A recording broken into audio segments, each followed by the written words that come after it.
So moving on then to policy settings. This is where I get a little bit concerned about how political rhetoric will just take us to the space of being tough on crime, tough on gangs, but actually very light on evidence.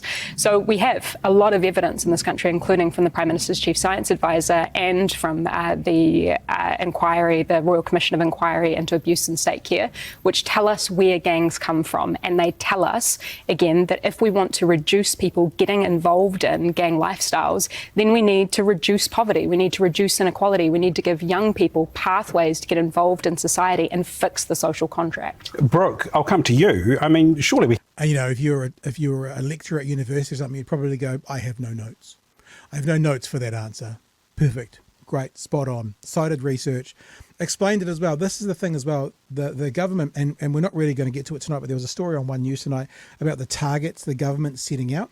And one of the targets the government's setting out is there are currently 1,100 young offenders known to police. Those people who commit most of the crimes are 1,100 young offenders, right? Now, they have a target to reduce that number by 15% within the next 5 years. Now, what that is that would require policies like what Chloe's just described. My concern in that, Chewy, is if they're going to lose or reduce the number by 15% of young offenders in the next 5 years, how many of those young offenders today will be over 18 within that 5 years, hence the number being reduced purely by attrition? So we might look at that again tomorrow. We probably don't have time for that tonight. But what I was saying is when they release that data today and those information, it's like, yeah, well, okay, that'd be great. Reduce the number of young offenders. That involves fence at the top of the cliff. That involves, like Chloe just said, getting involved beforehand. That doesn't involve all of your policies, which are all stick policies. But it's probably fair we let the Right Honourable Brooke Van Velden also speak to this gang shooting and what needs to be done around gangs. We can just go watch a rugby game without the need to have to run for our lives and seek shelter somewhere because bullets are flying everywhere. What are you getting harder on crime? Can I just say that is the worst framing for a question ever. The way he's made that question sound is like every weekend, gunshots, there's gun wars happening at rugby games, every single isolated incident between people who knew each other. Right, that's the first thing.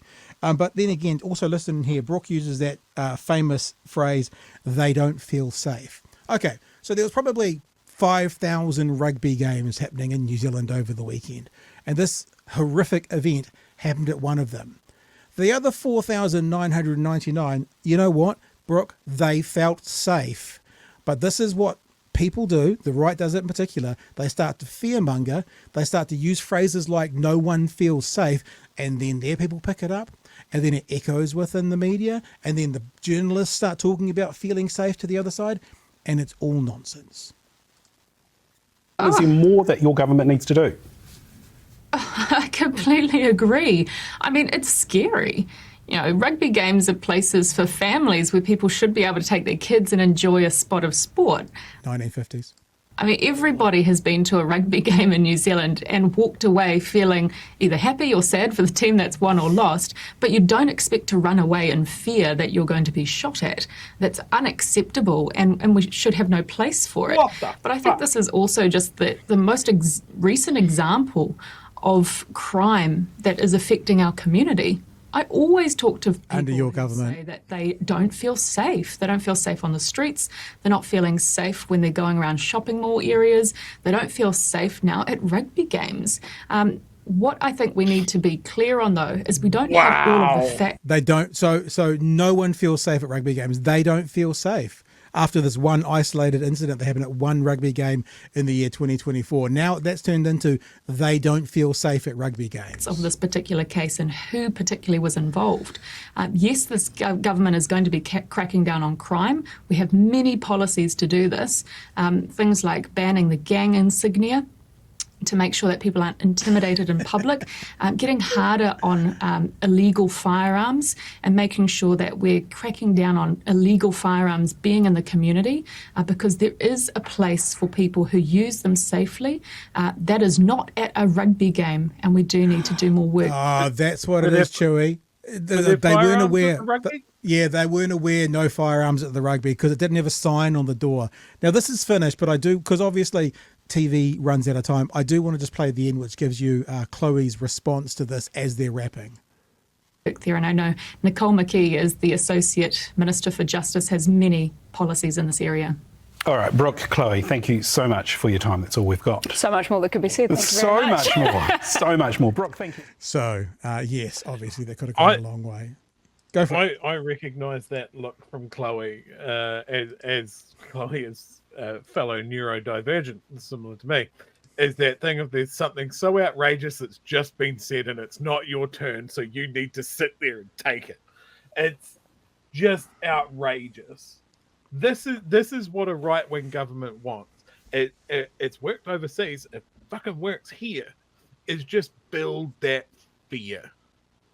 Like this event that happened in the weekends is so out the gate, even for the gangs.